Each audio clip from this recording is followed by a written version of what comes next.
स्वः तत्सवितुर्वरेण्यं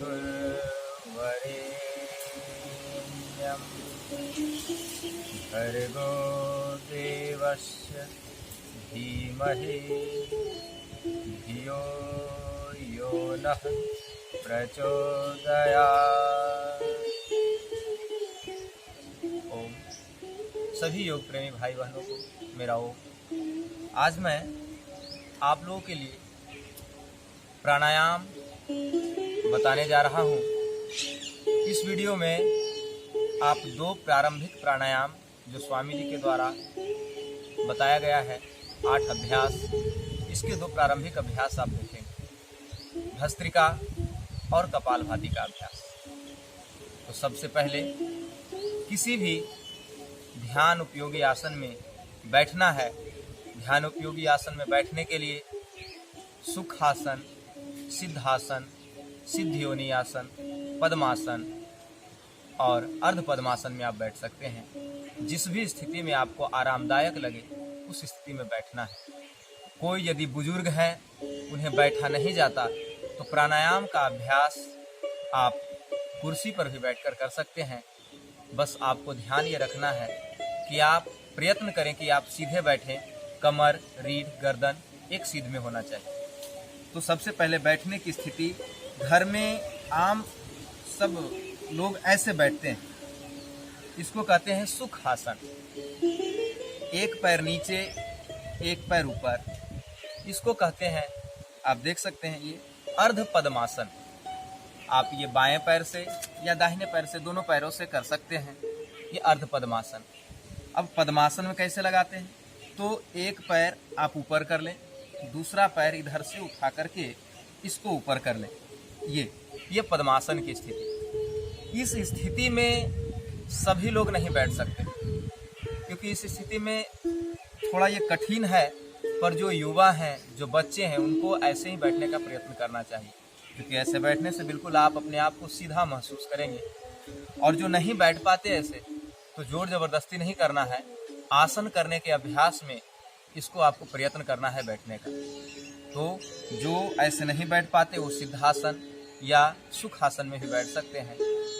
अगला अभ्यास सिद्धासन का। अपने पैर की एड़ी को मूल में रखें। मूल अर्थात आपका अंडकोश और मल द्वार के बीच में जो हिस्सा है, जहां पर आप महसूस करेंगे कि एक सिलाई नुमा एक हिस्सा है, वहां पर इसको लगाते हैं। आप ऐसे लगा सकते हैं इसको, ये इधर लग गया और इसको नीचे से ऐसे निकाल लेते हैं, ऐसे ये, और ऐसे सीधे बैठते हैं। तो ये हो गया सिद्धि आसन। इसी आसन को यदि माताएं लगाती है तो इसी का नाम हो जाता है सिद्ध योनि आसन, और पुरुष वर्ग लगाएं इसका नाम होता है सिद्धासन। तो आप इसमें बैठ करके भस्त्रिका प्राणायाम का अभ्यास प्रारंभ करें। भस्त्रिका प्राणायाम श्वास लेने और छोड़ने की क्रिया है। आम जीवन में भी प्रत्येक व्यक्ति श्वास भरता है और श्वास छोड़ता है, पर यह डीप ब्रीदिंग प्राणायाम है। आप देख सकते हैं। अब श्वास, अपने हाथों की मुद्रा, प्राणायाम में मुख्य रूप से मुद्रा का ध्यान रखना है। 5 अंगुली हमारे शरीर के 5 तत्वों का प्रतिनिधित्व करती है: जल, थल, आकाश, वायु और अग्नि। किसी भी अंगुली को अंगूठा के से लगाते हैं तो कोई ना कोई मुद्रा बनती है। जैसे इसको अंगूठे के मूल भाग से दोनों अग्र भाग को लगाएं तो ज्ञान मुद्रा कर सकते हैं इसको। फिर इसके मूल भाग से, अंगूठे के मूल भाग से इसको लगा दें और इसके ऊपर से अंगुली रखें, इसको वायु मुद्रा कहते हैं। मध्यमा अंगुली से लगाते हैं तो मध्यमा अंगुली आकाश तत्व का प्रतिनिधित्व करती है, यह आकाश मुद्रा।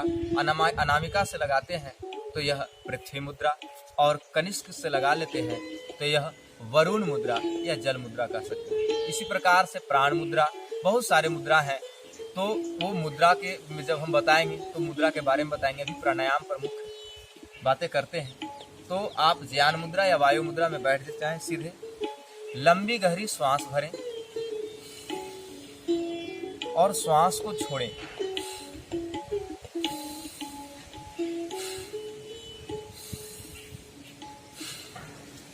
भस्त्रिका प्राणायाम में श्वास की गति जितनी तेज से आप भरते हैं उतना ही तेज से आप छोड़ना चाहिए। बलपूर्वक खींचें और बलपूर्वक छोड़ें। यह अभ्यास भस्त्रिका प्राणायाम कहलाती है।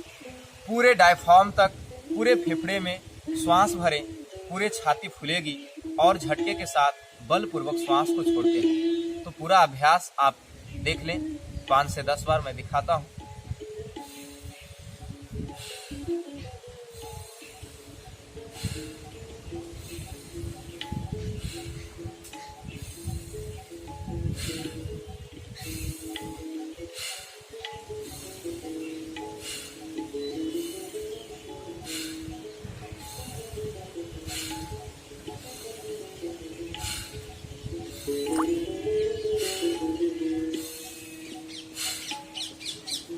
यह अभ्यास तो सहजता पूर्वक आंखों को बंद करके अभ्यास करते हैं।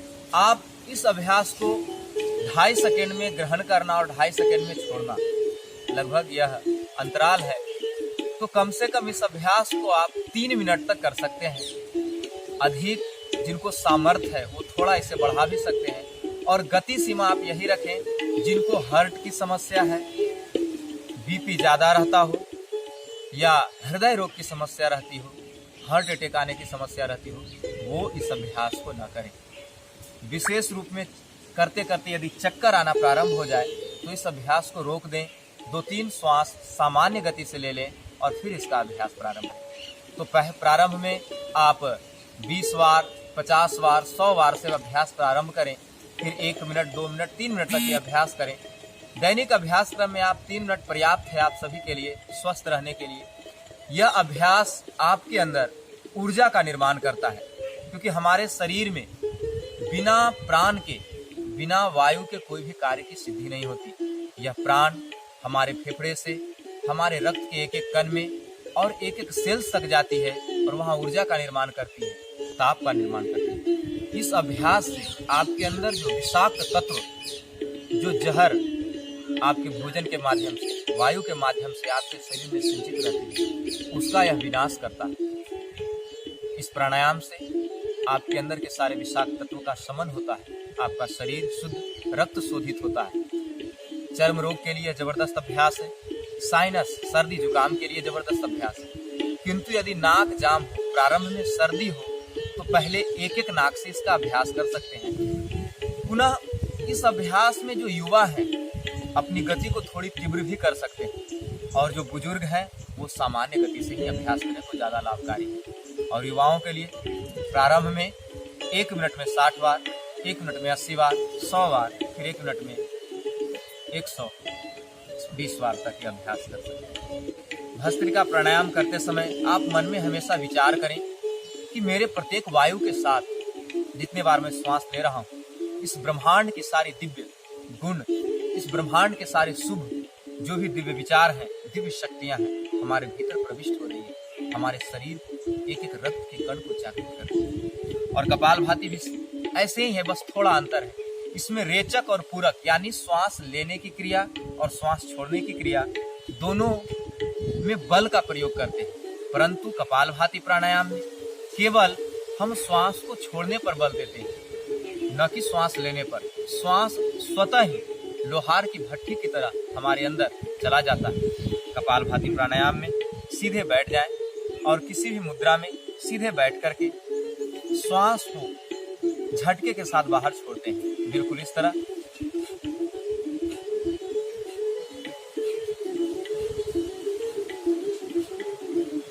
आप मेरे उदर भाग पर देख रहे होंगे कि यह कैसे धंसती है।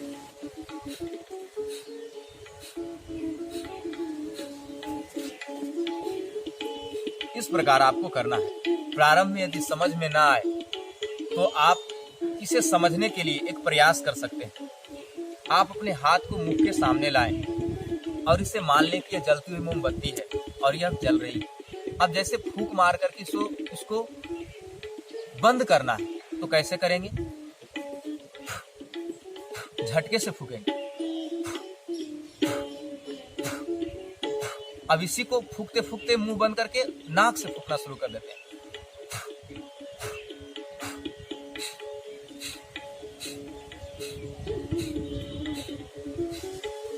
इस प्रकार कपालभाति प्राणायाम प्रारंभ हो जाता है। श्वास लेने पर बल नहीं देना है, केवल श्वास को छोड़ने पर बल देना है। यह अभ्यास ही कपालभाति प्राणायाम।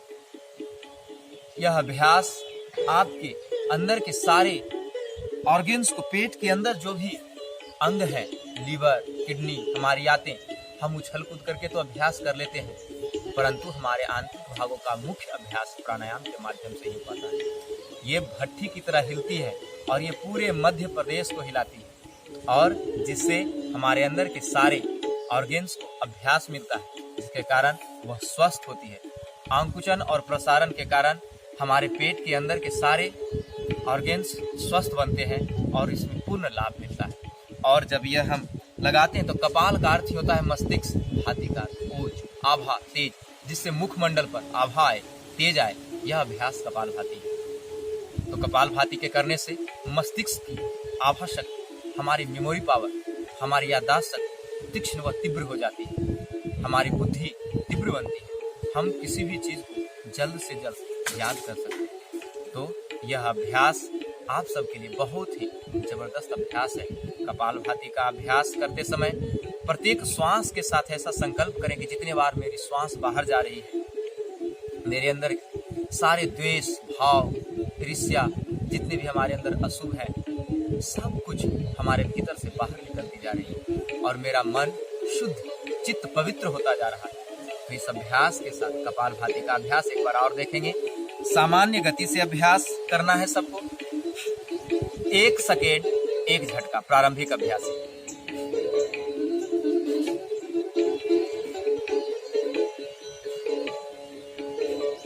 पुनः जो इसमें निरंतर अभ्यास करके सामर्थ्य बना लिए हो तो थोड़ी तीव्र गति से भी अभ्यास कर सकते हैं।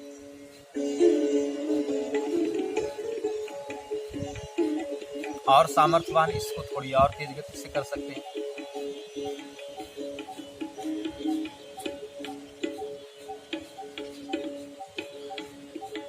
इस अभ्यास को आप प्रारंभ की एक आवृत्ति में कम से कम 5 मिनट। कुछ व्यक्तियों को इस पे